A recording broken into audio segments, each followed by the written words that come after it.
Welcome to Truth Talks. Real questions, raw answers. There is a famous quote by Mahatma Gandhi, the father of nation of India. He said, "I like their Christ, but I don't like their Christians." That was very thought-provoking. I like the Christ, but I don't like the lifestyle and life of Christians. To discuss this topic, I've got Jeff Stedman on one side and then Matt Allenby with me as well. Jeff, what is your thoughts about this sentence? What's Christianity? Christianity basically is following the teachings of Jesus. So Jesus is also known as the Christ. That's what Mahatma Gandhi was referring to. He was referring to Jesus. So Christianity ultimately is not a set of rules or a religion. Christianity is about Jesus entirely. It's about having a relationship with him. That's it in its simplest, most basic form. Yeah. And so what's the difference? What is a Christian then, Matt? Well, I guess a Christian is anyone who's trying to represent Christ. And Christians are a number of people, anyone. It can be some people that you wouldn't expect, people that you would definitely expect. But this idea of I like their Christ, but not their Christian, it's because Christ is like the perfect version that we're supposedly trying to be. Yeah. We definitely fall short of that by a long shot. So I guess the Christian is who we're trying to, is us, but we're just trying to be a better version. So that's where you get the not so good Christians. Yep, that's right. I think Gandhi was hitting on also that there are lots of people who don't call themselves Christians that can look at Jesus, they can look at his life as recorded, and they'd be like, wow, I really like that. He always was caring for the poor, for instance. That's something I know that was close to Gandhi, and it's close to a lot of other people. Anyone that has needs, he was right there for them. And that resonates today, even right down to the present with so many people. But then, when people then look away from Jesus and look at people that are following Jesus, calling themselves Jesus followers or Christians, they can sometimes see a huge mismatch and it can throw them right off. So that's where I want to bring this new thought. Is Christianity all about rules and regulations? Is it just a religion? Because the reality is, as soon as the word religion comes in, people are put off. And nobody wants to connect to a religion as such. What makes the difference? Is Christianity just a religion or a relationship? Well, the truth is, today it's more of a religion than anything. That's what we are seeing around. That's what we're seeing. Yeah, exactly. It's you think of Christianity and you think of all these rules, like you have to do this and you have to do that. You can't do this, you can't do that, and you're confined by these rules, which isn't the case at all. And what it was supposed to be is this relationship with our maker, basically, God, with Jesus, with our creator.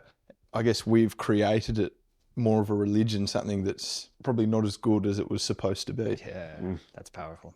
So what do you think of this aspect of this relationship, Jeff? It's not a religion, but it's a relationship. Yeah. What's your thought on that?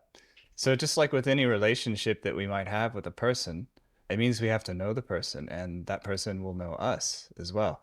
And another thing about relationships, personal relationships, is that they impact us. They can be life-changing. Right? I think a lot of people today, they sort of see a pattern of living separated from the relationship with the source. And that's where the religion aspect comes in. They just see people doing things just for the sake of following a set of rules. And they don't understand, why are you even trying to do that? Why don't you just do what everybody else is doing? And so ultimately, it's the relationship with Jesus that impacts the person. And because of Jesus and because of what he did, that means the person is going to change the way they are living. It's not changed from their own strength. It's not changed, according to their own way of thinking. It's changed according to Jesus's way. You're right. With that thought, let me just bring it back again. This thought about, how Christians so many of the Christians in the world calls us hypocrites. Yep. What do you think that is, even though we have a relationship? Yeah. I'm well aware of our listeners. A good part of our listeners might be people who are seekers, who never goes to church. So many of the Christians we feel like are hypocrites. What's the idea about hypocrisy? What's that all about? So that comes from looking at what Jesus taught and did, and then looking at what his followers are teaching and doing. And where they see, okay, Jesus did this, but these followers of his are doing that. And then they say, well, that's hypocrisy. You're saying one thing and doing something completely different. This is what Gandhi was really hitting on in that quote we started the show with. He's like, no, Jesus did this, and that was great. But these Christians over here, they're doing something completely different. That's wrong. That shouldn't be happening. Well, okay, if that's the way it is, I don't want this Jesus. It's kind of throwing the baby out with the bathwater, not being able to separate Jesus from his followers, lumping them all together. Is it fair, Matt, to say that to judge a relationship with Jesus or path of faith by the failures of its followers? Not really, no. When you think about it, it's at the end of the day, God gave us this perfect standard, which is Jesus, to live up to. And we're striving to do as well as we can, but at the end of the day, like we suck at it. Like that's the truth. Like Very true. I suck at it. That's a fact. Yeah. And it's about just really trying. So when you see Christians, you're like, oh, they're swearing, for example. You think, oh, Christians, I thought they weren't supposed to swear. That's not very Christian of them. Well, doesn't ultimately make them a failure of a Christian. It's sure they might be struggling in that area, but everyone has their struggles. And who are we to go around judging people? Because at the end of the day, none of us are perfect. Yeah. Yes. So it's really just trying to, I guess, judge the whole thing of Christianity on Christians. You really just have to look at the source. Like, That's it. Where does this come from? Like, who's the standard? And when you look at the standard, you go, okay, so that's the standard that we're supposed to be living up to. But I'm well below that standard. So, from the perspective of somebody who's listening to us now, they might feel like, whoa, the standard of Jesus is way up there, and I can never meet that standard. That's not fair on anyone. No. What's the way forward? So why still there a relevance for Jesus and Christianity, even though it's probably beyond us anyway? It is. So what's the pathway forward? Pathway forward is the G word, grace. Jesus taught about grace. And what is grace? So grace is if you make a mistake, you get back up and you come back to Jesus. You don't stay away from him and have this mindset that it's just a one-shot deal and I've screwed it up, I've mucked it up, then I'm over. No. Every one of us has screwed it up, like you said. We suck at this thing. Yeah. Living like a follower of Jesus, living after him. But whenever we do fall, whenever we've done something wrong, we can always come back to Jesus. He will accept us. So he's a God of second chances, third chances, That's it. 10 chances. 10th chance. Because Well, more than that. Yeah. Yes. I mean, Much higher. we can go hard on ourselves as Absolutely. human beings because we have good intentions. You were sharing earlier in our conversation, Matt. We all have good intentions, but then we fail. Yeah, And that's what Paul says. All have fallen short of the glory of the Lord. That's the human nature. We can all be, losers. Sorry for the language. In that way of trying to do it in our own strength. If we try to do it in our own strength, instead Jesus comes and says, "My grace is sufficient. Yep. I will give you my strength, even though you fall. I'll pick you up. Back up. That's I'll right. pick you up. I'll help you." That's what I would do as a father to my kids. I've got 3 little kids. If my children try to attempt a few times and they fall down, Yeah. I'm not going to turn around and say, "You suck at this. No. You are terrible. No. You're never going to make it." Mm-hmm. That doesn't make me a good parent, No. does it? No. That's not. So that's the same with our Father in heaven. Jesus is always loving. He's stretching his arms wide open and saying, "Come to me, all who are heavy laden. I will give you rest. That's right. I'm the God of second chances." Yes. Yeah, I suppose as well when you said there, if we were perfect, why would there be a need for this Oh, that's perfect. standard? That's awesome. It's wouldn't great need thought. Jesus if I was perfect, but the fact is that need Jesus because we're not perfect. We got struggles now in life. We might have things like depression or anxiety. All these different things that just weigh us down. We need something. This is our God. This is Jesus who can take those things from us and do it in a loving way.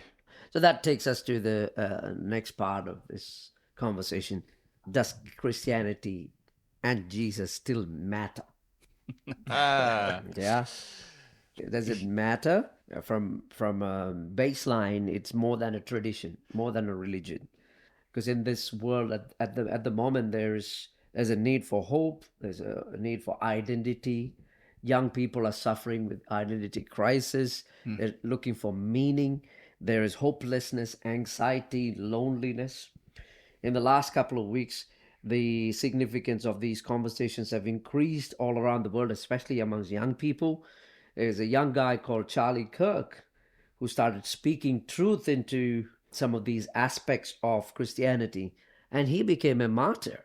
That's right. Instead of going into the political side of things, I don't have any political opinion about the matter, but he stood for the truth. And he stood for it in a way that was attractive, especially to the young people, because he started this practice of holding open dialogues with young people who had these questions about the anxieties they were dealing with, the pressures that were coming on them, particularly in the university setting.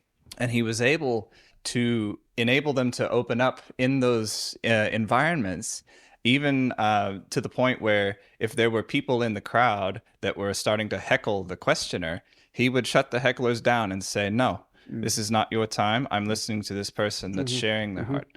So that was, as I say, it was an attractive form. And consequently, when he passed away, there were people who disagreed with him on everything else that said, "Look, the way this guy went about it is good.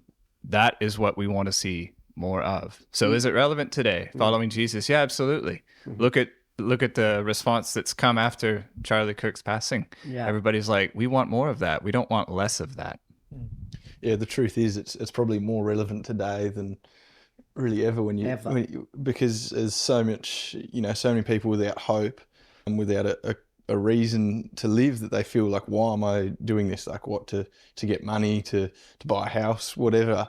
And the truth is that even if you look into Christianity or religion, if you go into it without God, which is, something it's strange, but the fact is that it gives people purpose. It gives people to, so you can say, oh, but there's these people, but when you have God, it's so important. But if you want to just go without that, there is the truth that it makes a difference in people's lives. It simply does. And then when God comes into their lives, it's life-changing. So it's like it's an interesting question people need to ask these days. So let's say there's all sorts of money available, all sorts of fulfillment available. Still, what's missing in your life? If success, relationship, or money hasn't filled your need, I think that's where relevance of Jesus comes in. Absolutely. What's your thoughts? Yeah, that has been a constant, I think, throughout the last 2,000 years of human history, that there have been people that are phenomenally wealthy, beyond what most people can think. And yet, when they are questioned, has this really satisfied you? And they say no. They say, there's always, I need more, need more money. And these are billionaires that have said these things. So Jesus comes into that kind of an environment and says, I already know that none of this is going to satisfy, and it's not going to satisfy. So if you're honest with yourself, you know that there's got to be something outside yourself that is going to fill that void inside, the void of loneliness, the void of anxiety, the void of I've been so successful, and yet I still don't think I've hit the thing Wow. that I'm here on this earth for. Wow. And Jesus comes and says, that's right. I am the one that can fill that. Yeah. That's when he said, I am the way, I am the truth, I am the life. Nobody has said that before. No one has said that before. No one's even tried to make any kind of claim like that except him. So when he makes a claim like that, if you're honest, if somebody is going to really take a hard look at things, they've got to look at that and say, that requires a response. I need to respond to that. And that response is coming to him and saying, yes, you are who you said you are. The reality is there is a God-created void in everyone's life. The Creator has built a void that cannot be filled with anything else. People try to fill it with drugs, with alcohol, with money, or other things, one thing after the other. That's not going to satisfy. And then they realize once they hit some sort of a mark, hey, this is just a fleeting fancy. It's a fancy. But that is what makes it so relevant with Jesus. Absolutely. That it brings it back to the core of the issue, that you get back to the Creator. You get back to the one who created us, and he fills that void. Yeah. And then he says, I am more than enough for you. There are people that I have noticed who doesn't have anything in their life, but they're satisfied. Oh, They're happy. that's the one. You know, happiness is not given by $1 billion, is it? No. Fulfillment. Yeah, It's not in that. No, money doesn't. At the end of the day, we just like need a new house, need a new car, you know, the best of everything. And it's just no matter how much, you know, you get a boat, you get a car, best clothes, whatever, and you still feel like you need more. You still need to feel something. You don't know what it is, but you just need more to feel that. A lot of people do go to things like alcohol and drugs to try and get that fulfillment or satisfaction that just will not come from those sorts of things. So the relevance of Christianity and Jesus, especially in this day and age, is because of the lack of hope, lack of identity, meaning for life, especially young people, and anxiety, loneliness. How can Jesus be the answer for all this? It's, I guess you look at things like, you know, you're trying to go through life. I was born in a Christian family, but I didn't really know what made me a Christian. And I guess I started to touch a few things that were, you know, trying to find fulfillment that wasn't in God, because I didn't really. So I believed in God, but I didn't want to commit to that. Yeah, it just got worse and worse and worse. And it's like, man, I just want to fill this void, and it just does not work. And it did not. And I remember I got to this stage and I was like, man, this can't be it. I was like, God, if you're real, I don't know what, but just send something or someone that can just, I don't know, prove to me that you're real. Just make me. And it wasn't even that long later, I got a message from someone inviting me to their church. Wow. And I hadn't spoken to them in a long time. And I was like, oh, no, I don't really want to go to church again like this. And I was like, hold on, didn't I just like, I was like, I've got to at least test it out. I've got to try this, you know, I've got to put my feet in the water. Yeah. And it was so refreshing just to walk into that building. And it was, you know, everyone was so friendly. They were so nice and welcoming. And it just got hit with this fulfillment. It was like these weights that were on me that I was trying to, you know, they felt like they were gone. And it's, you know, you can explain this to people that, you know, this is what God can do. Like, this is what he does. That's right. And you can share your testimony, but at the end of the day, I think we all really need to have our own experience to That's right. really hone in. In other words, anyone who is listening to us, they can ask themselves, That's God, right. if you're real, show yourself. Absolutely. And I want to experience you more. Yeah, these aspects like anxiety, loneliness and all, those are all issues in our soul. That's right. None of these external substances Is gonna can fill that void. It's only the one who can satisfy the soul. Bible says, I am the one who satisfies your soul. Yes. When that satisfaction comes, the rest of the matters starts to get lined up. Like your story, Matt, you came to Jesus. You gave him a chance, and then life, is it a bed of roses after that? No, definitely not. It's quite a long journey after that. But Yeah. I think the biggest thing was just trying to keep your eyes on the Lord, on Jesus. So it's not easy being a Christian, and it's not easy, walking our life. And no one ever said it was going to be easy, but just having that hope.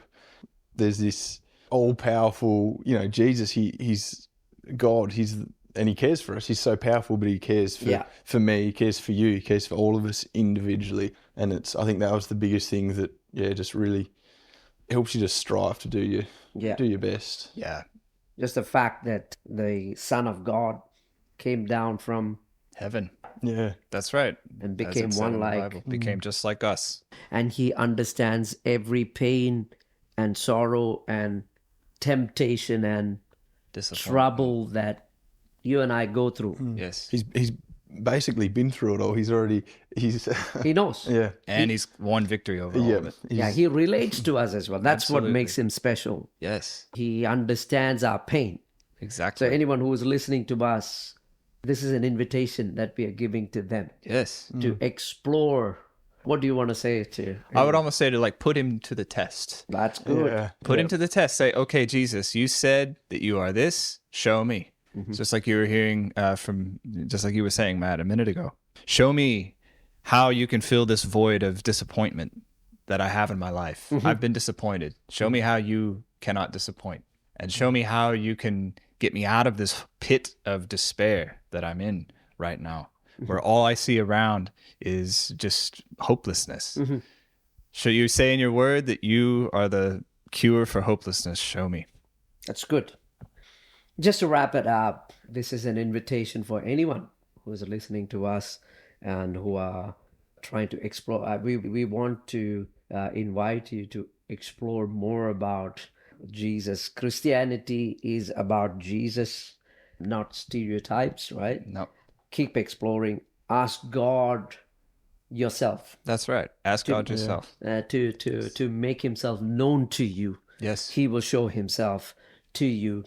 Explore some Bible apps on your phones and, start an alpha course or listen to some podcasts. Most importantly, connect to local communities. Yes. Wherever you are, find a spirit-filled church that can feed your soul That's right. and your spirit, Yes. that will help you to grow in Christ Jesus. The truth about Christianity isn't that Christians are perfect. That's right. It's that Jesus is perfect. And that truth changes everything. Jesus said, they shall know the truth and the truth shall set them free.